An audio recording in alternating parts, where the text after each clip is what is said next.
Welcome back, guys and girls. It's your boy Mark, the Mad Chef. Welcome back to my kitchen. And today we're going to be making some pub food classics, some great comfort food that you usually get from your favorite bar or eatery. And you can make it right here at home from scratch, and you'll never want to go to the bar again. Comfort food is one of the many staples of the American diet, and for good reason. At the end of a long work week, sometimes there is nothing better than relaxing at your favorite watering hole, getting some great down-home cooking, some great beer with some great friends, and a great environment. But what if I told you I could save you money on those bar trips and you can still get great culinary classics that you get from the pub at home from scratch, and your home can be your new favorite watering hole? Today, we're going to make two of my favorite pub recipes, and that's a good home-style meatball sandwich and some chili cheese fries. Guys, this is another one of those lengthy recipes, so make sure that you guys have at least 2 hours free time to make this. Not very much a weekday project, but it'll be so worth it in the end. I want to cut the talk and let's get to prep. So we're going to start the prep section of this video off with the item in this meal that takes the longest to make, and that is your chili sauce. The reason for that being is that the chili takes about an hour and a half to simmer and fully thicken. So let's go ahead and get started with this. In this bowl, we have 1 pound of ground beef. You can use any ground beef that you like. My preference is 80-20. And we're going to go ahead and start seasoning the beef. We're going to keep it real simple because the sauce is where you're going to get the flavor. So to this, I'm going to add 1 teaspoon of kosher salt, 1 teaspoon of ground black pepper, and 2 teaspoons onion powder, and that's it. Real simple, because when we get to the sauce part, that's where you're going to get everything together and all your flavors are going to marinate, culminate, and become one thing. Alright, so what we're going to do now is get this all mixed up, and then we're going to take it to the stove, and I'm going to show you how to make this great chili sauce. So now what we're going to do is we're going to add this wonderfully seasoned ground beef, simply seasoned ground beef, to a hot sauce pot. And we're just going to let that sear off. Give it about 2 minutes.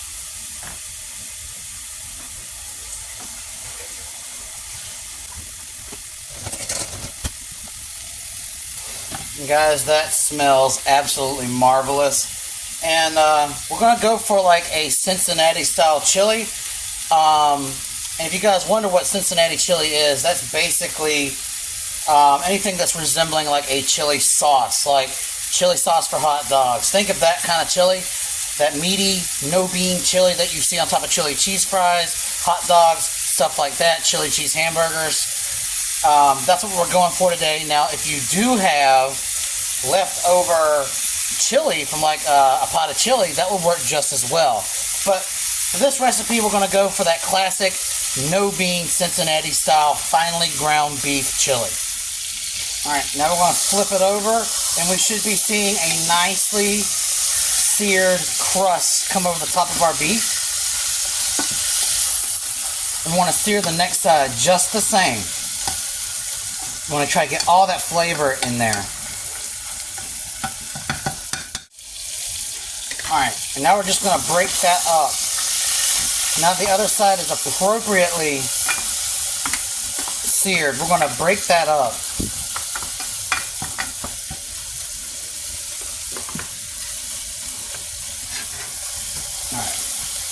And now we're going to take turns and get a potato masher, because you want this ground beef to be fine. So here's my potato masher. We're just going to go ahead and give some really nice,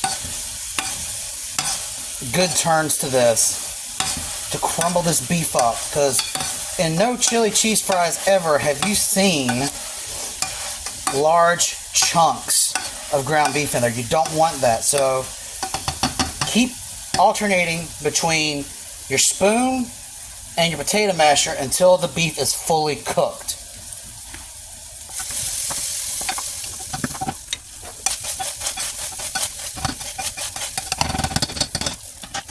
Alright, now that your ground beef is done, which that roughly took a minute and a half, you've strained your pot. I'm not going to get rid of any of this beautiful pan thon here. What we're going to do is we're going to add some olive oil to this pan, just a little bit. Just enough to cover the bottom. Now we're going to start concentrating on the sauce part of this.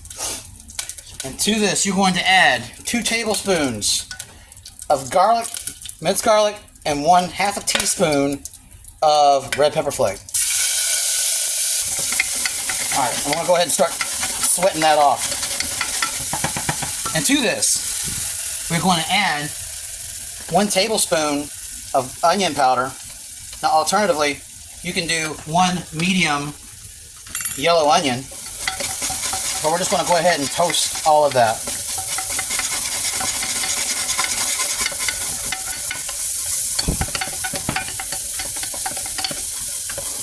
You want to see some nice browning.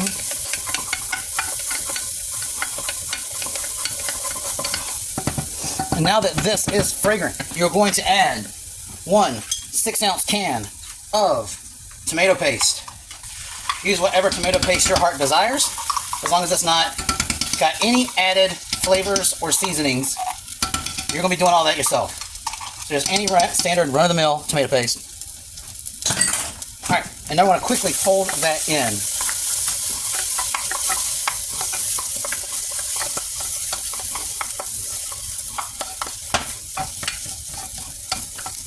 Now that you got this going on here, you just want to toast that tomato paste slightly.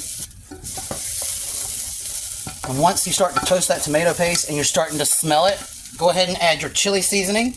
This is my homemade chili seasoning. 1 tablespoon ground cumin, 1.5 tablespoons regular chili powder, 1/2 teaspoon of onion powder, 1/2 teaspoon of garlic powder, 1 teaspoon of salt, 1 teaspoon of ground pepper, and 1/2 teaspoon of cayenne. We're just going to add that in.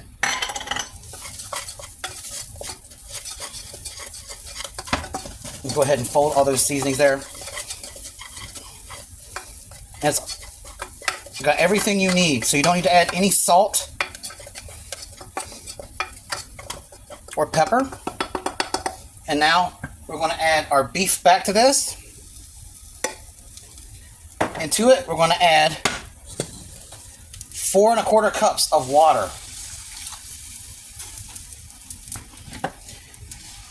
I'm going to bring this back up to heat. Alright. And then this is going to simmer now, covered for 1.5 hours, stirring occasionally. Alright, so if you guys are anything like me, you use this time to clean up your kitchen mess and then move on to the next part of the meal, and that is the fries. I've got about 6 medium red potatoes. You can use whatever potatoes you like. Russets are just fine. I just prefer the taste and the feel of red potatoes. So what we're going to do is we are going to peel these suckers, cut them into French fries, or if you have a French fry cutter, great on you. And then we're going to let these bad boys sit in water for 1 hour, because you want really crispy, really firm fries to hold up to that sauce. You don't want soggy fries and soggy sauce. So the ideal way to do this is to make your fries the night before and then freeze them. But if you're like me and you're making it in the moment fresh, then soaking them is the way to go, because the water is going to suck out all the additional starch in the potatoes, and so when they go into the deep fryer, they're going to come out crispy. So that's another hack. Soak your taters. So we're going to get these spuds all skinned and cut up and give them a water bath. And now that all your starchy boys are done, I did like a combination of home fries and matchsticks. I don't have my fry cutting game exactly on point, but it is getting a little better. We're going to soak this in water and leave it there for 1 hour. By the time this is done soaking, your chili should only have about 10 minutes. Now that your starchy boys are fully submerged and getting all the additional extra starch pulled out of them, your chili sauce is simmering. Keep in mind that I've been keeping a very watchful eye on the chili sauce. I have been stirring every 5 minutes, because as it simmers, it's going to thicken up, and you do not want anything adhering to the bottom of your pot and burning. So we're going to focus on our marinara sauce. Yep, we're making everything from scratch today. We're making our homemade chili sauce. We're making a homemade marinara sauce and meatballs and French fries, all from scratch. I know it sounds like a lot of work, and it is, but guys, in the end, it's going to be definitely worth it. So we're going to be making my signature marinara sauce. This is actually good for not only meatball subs, but it's good in spaghetti and meatballs, lasagna. The only thing that it doesn't particularly work for is pizza, but that's a discussion from another time. Pizza has to be handled differently. But this is the basics of my signature marinara. In this bowl, we have the seasoning for the marinara sauce. It's got 1 tablespoon of onion powder. Alternatively, you can use a medium yellow onion thinly diced. 2 teaspoons of Italian seasoning, brand doesn't matter, use your favorite kind. 1 teaspoon parsley, 1 teaspoon dried basil, and 1/2 teaspoon of crushed oregano leaf dried. And we're going to have another section of ingredients for seasoning here. In another bowl, get yourself 4 tablespoons of minced garlic. Again, this is going to be the base of your sauce. And you know what's coming next because you've seen it before. To that is going to be 1/2 teaspoon of red pepper flake. You guys are probably starting to detect a pattern with me by now. It's very flavorful, very delicious. It's not too spicy. If you want to leave it out, you can. But I do believe most of your jarred, prepackaged spaghetti sauces and marinaras all have some form of red pepper flake in it. And in this bowl right here, we're going to have 1 teaspoon of ground black pepper, 1 teaspoon kosher salt, and 1 tablespoon of sugar. Why these separate bowls, you ask? Because each part of this marinara sauce is in stages, but it develops the flavor that you're going to want. And also, last but not least, you want fresh basil.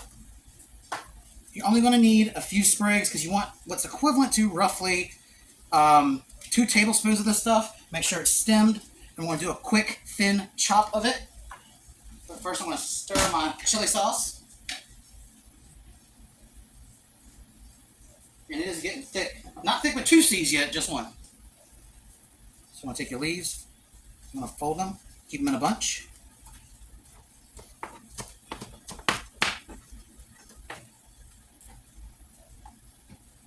You're going to just finely chop.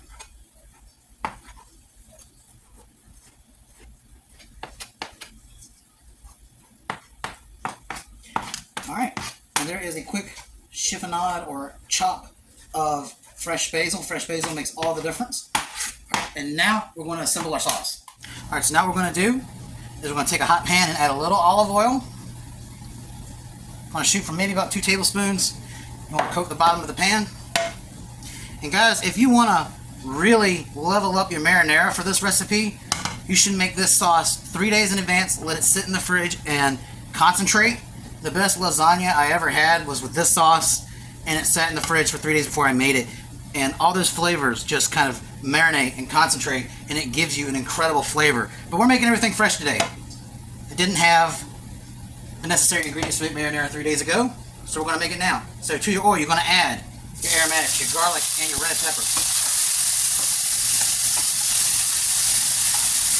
And you're looking for those oils to release.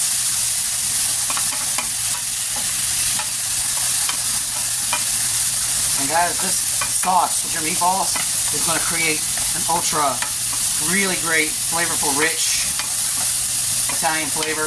You want your food to be rich. When you bite into this food, you want it to taste like it's got more money than you do. Alright, now that our garlic is browning and we're starting to smell the aromatics to the house, we're going to add to this a 28-ounce can of crushed tomatoes, just regular crushed tomatoes. Brand doesn't matter, whatever you're comfortable with. We're going to turn this heat down. Unlike the barbecue sauce that I made in my first video, you absolutely do not want to boil marinara. And if you haven't seen that video, I'm going to have a card posted in the description because, guys, if you miss out on that barbecue recipe, you are missing out on the flavor of summer, and you don't want to do that. Alright, and now that we've got our tomatoes in, I'm going to stir my chili up real quick.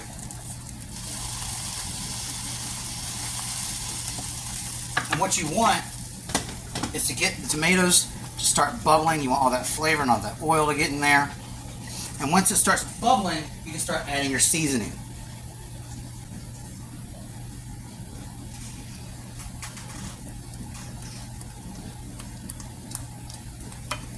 Alright, that didn't take very long. It's starting to bubble. So now I'm going to add in all of the seasoning. If you feel like this is too much, you can always alter this recipe to suit your tastes. If you want a simpler marinara, that will work just fine. But I am a fan of this right here. It's got a lot of different flavors going on. Alright. And now that that's all mixed in, we're going to simmer this bad guy for 20 minutes, covered, stirring every 5. Alright guys, 20 minutes has elapsed. And I did forget a step before we got to this cut scene. Before you put your lid on your sausage, you do need to add half a cup of water. If not, it'll become too thick. Alright, now we're going to add our sugar, salt and pepper, and then your chopped basil. The reason for this being is this is where you're going to season to taste, and also you do not want to kill your basil. If you overcook basil, it's just not going to provide you the flavor it needs.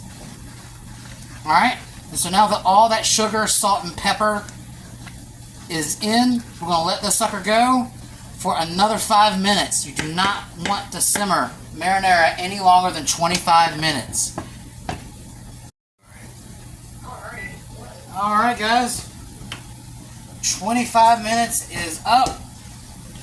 Give your marinara one last stir and set it off to the side. We'll be using that very shortly. And at this point, your chili sauce only has 20 minutes left. We'll give it a quick stir. It's getting really thick. And now there's only one thing left to do. We're about to drop our balls. Alright, so now what we're going to do is get ready to work on our meatballs. What I have in the bowl here is 2 1/4 pounds of ground beef. Again, you can use whatever kind you want. I like to use the 80-20, and what we're going to do is we're going to kind of mold the meat to the bowl. Fan it out. Alright.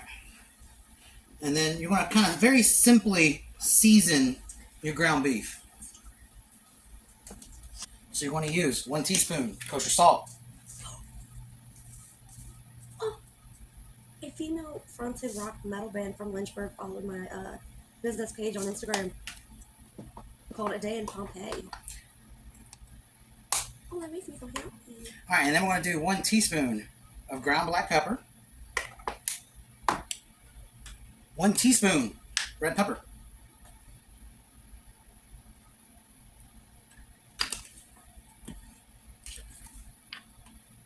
1 teaspoon of garlic. And a 1/2 teaspoon of onion powder. Alright, and what we're going to do now is we're going to get that all mixed up, and then we're going to fan out our ground beef again.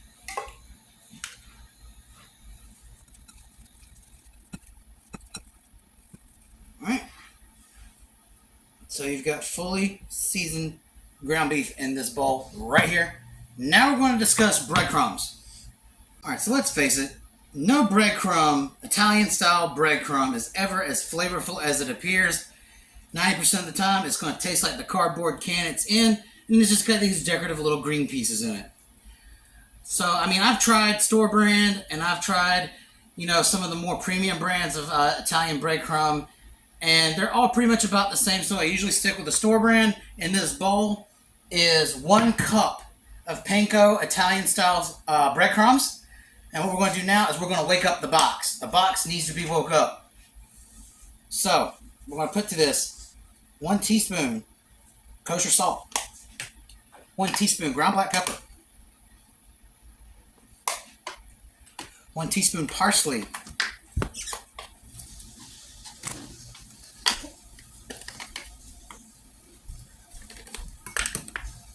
'I'm not supposed to do that, but that's what happened.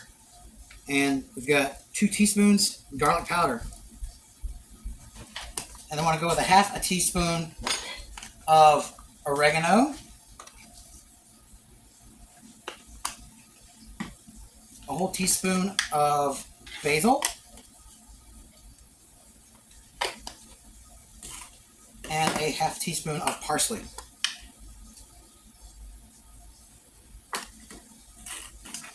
And we're just going to get this all kind of in there mixed up really well. And now, before we add anything to this, We're going to take a quick taste and adjust salt levels as needed. And that's perfect right there. You don't need to add anything else to it.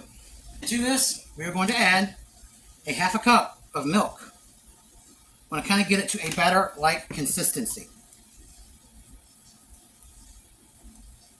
And this is going to further elevate the flavor of your meatballs, which is why we just did simple seasoning on the ground beef. And now we've got our dough mixture in. I'm going to add it all to our ground beef, and we're going to knead it all the way in. We're going to start forming our balls. Nothing fancy here. You just kind of want to roll it until it's about the size of a golf ball. Something like that.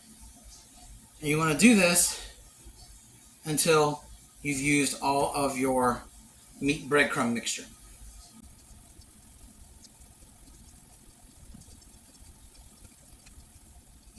Now that that's all said and done, I made about 16 large meatballs. So let's get this cleaned up and get it to the stove.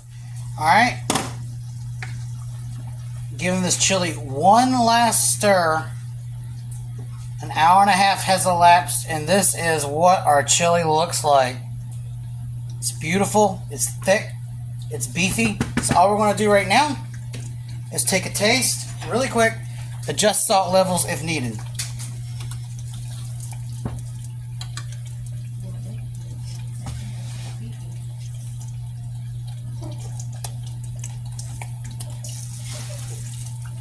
And it is amazing as is. So now we're going to add a good bit of olive oil to the pan. Your pan is hot. Let's drop these guys in. And you're going to want to give these bad boys a sear for 2 minutes on each side. Alright, 2 minutes has elapsed, and take a look at that. You want both sides to look like this.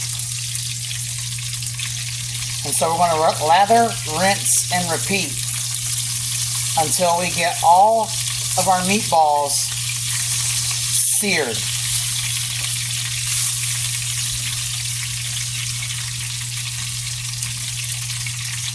Alright, and now that all your balls have gotten 2 minutes to sear, that's my wife laughing at me back there, we're going to put the remaining meatballs back in the pan.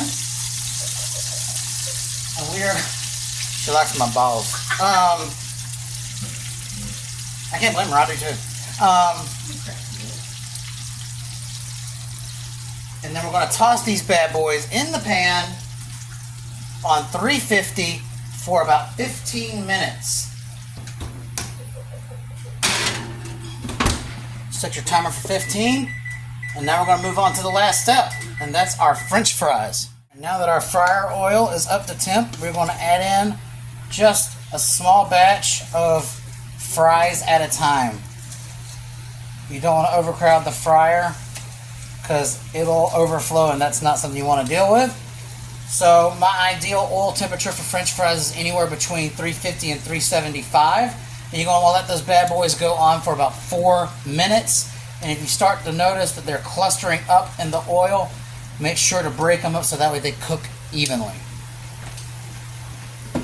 Alright, so 4 minutes have passed. They're not exactly the consistency I want them, so I'm going to put them on for another minute. My oil may not have been as hot as I thought it was, but you're going to want them to be crisp and golden brown when they come out. These fries are crispy, they are done. You want to take your little wire mesh here, start dipping them out.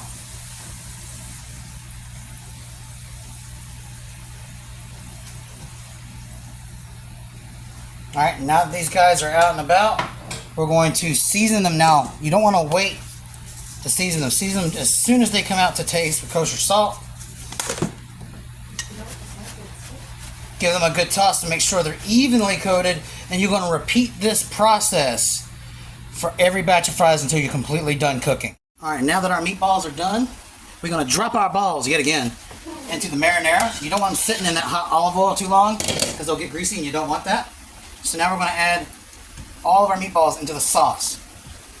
Now guys, don't think it ends here, because if you have all these meatballs left over, this is actually a good way to make an easy spaghetti and meatballs later in the week. And I know you guys, most folks have a box of spaghetti noodles at home. And these meatballs work just as well for spaghetti and meatballs. Alright, last one in. We're going to move our hot pan out the way.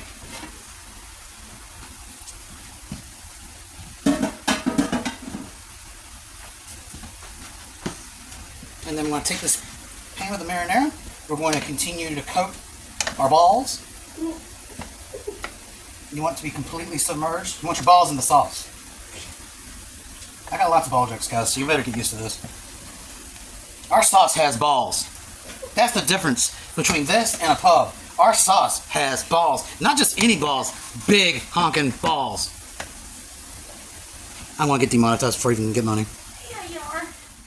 Alright, so now that you've got all of your starchy, salty gentlemen done, it is time to assemble them on a baking sheet. Remember to keep your oven at 350. So after the meatballs come out, make sure just to keep your oven ready. So this is the next step.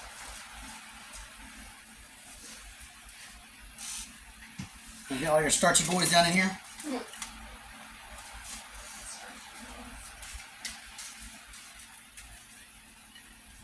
And then you're going to take a generous ladle of your homemade Cincinnati style chili.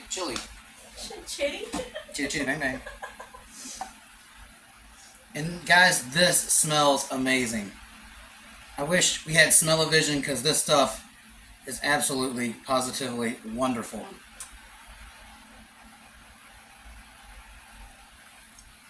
And then you're just going to ladle this all over your fries.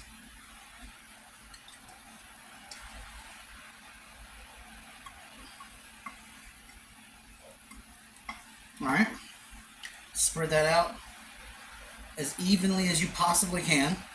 And now it's time for cheese.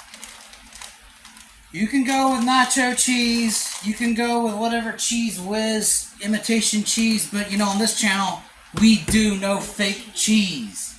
And if you're offended by that, you can go to someone else's channel. Actually, no, don't leave. It's still okay. I still love you if you use your fake cheese. We're just not going to do it. Alright. So now we're going to take some shredded mild cheddar. You can use sharp cheddar. You can shred your own cheddar if you want that extra flex. But I think since we've been cooking for, you know, a little over 2 hours now, having pre-shredded cheese is pretty nice. So what we're going to do is we're going to just blanket these fries in cheddar cheese.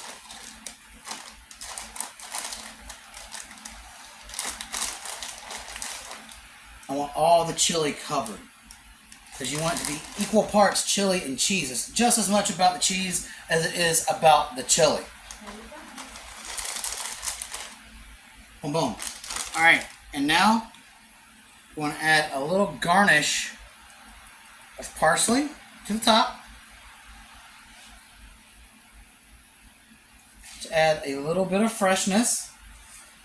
I do this with all my cheese fries, whether if it's bacon cheese fries or chili cheese fries, and it does elevate the flavor of the fries itself. And now we're going to pop this bad boy in the oven for 15 minutes. Your chili cheese fries are done. It's been 15 minutes. They smell amazing, look amazing. And now we're going to assemble our meatball sandwich. Alright, first we're going to talk about the bread. I've used name brand, shelf-stable breads before to make these. They don't quite hold up. So I got some white sub rolls from the bakery at Walmart. These things are built thicker. They're made to see some action like this. Don't shy away from actually the discount stale section. If you're going to be using the bread that day, it's not a bad thing if these are like 1 day out of date, because it's going to help the bread crisp up in the oven, as long as you're not using the biblical bread during Moses' time. That's not okay. But we're going to use fresh bread right now, and what we're going to do is we're going to make some noise. We're going to get our large, juicy, bulging balls. We're going to put them on the bread here like so. Look at these boulders. And then don't forget to top them with a generous portion of your marinara sauce.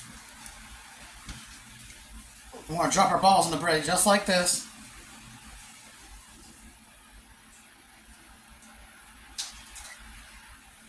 Alright. Make sure that you've got maximum sauce. Not too much, because you don't want your sandwich to be soggy, but you want to make sure every area, every part of the surface right here is sauced to perfection. And now, I want to take some shredded mozzarella. Now you can use provolone, that's one of your traditional flavors, but I think shredded cheese melts better. So I'm going to put some mozzarella on your meatball subs. Alright. Give them a generous coat. We're not done with the cheese yet. Because watch out, we've got some home style grated 4C Parmesan cheese. I will swear by this cheese. It is amazing. And honestly, I forgot to put this in my meatballs today. But normally there are 2 tablespoons of mozzarella, of this 4C Parmesan in the meatballs. But I forgot that today, but it's okay. And then, we're not done yet. We're going to elevate it one step further. For maximum flavor, we're going to put a light sprinkle of oregano on top of our meatball subs. And again, put these bad boys on a baking sheet, 350 degrees for 15 minutes. Alright guys, it's plated. It's been a little bit longer than 15 minutes. You want to give your sub time to cool off. So in roughly 2 hours, it's been 2 minutes shy of 2 hours since we had the chili off and cooking. In about 2 hours, 15 minutes, you can have a scratch-made, restaurant quality style pub food.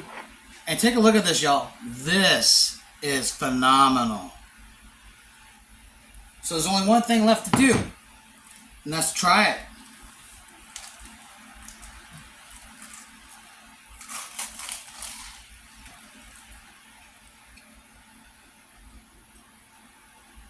I didn't get any meatball with that. Anyhow, you know how crunchy that bread is?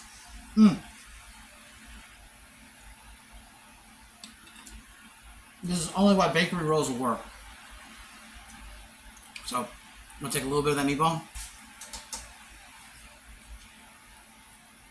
It's soft. It's rich, delicious, not over seasoned, but very, very flavorful. And then you have homemade chili cheese fries. Look at the cheese pull. That's what you want to see. Whenever you make cheese on anything, you want to see a healthy cheese pull.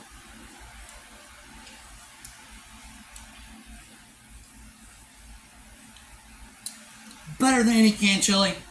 I believe this will rival any restaurant chili. It's salty, it's savory. It's got a little heat to it, but not too much. And guys, this is a great project for whenever you got company coming over. It's versatile. You can use this chili on chili dogs, or you can add beans to it and make a pot of chili with it. The meatballs can be used for meatball subs like this, spaghetti and meatballs. Endless possibilities with your leftovers, you guys. Thank you for tuning in. This is a longer video, but it was definitely worth it. And I hope you guys at least try one, if not both of these items. This chili was the first time of me making it, and it turned out phenomenal. If I can knock it out on my first try, so can you. Until the next time, Mad Chef is out.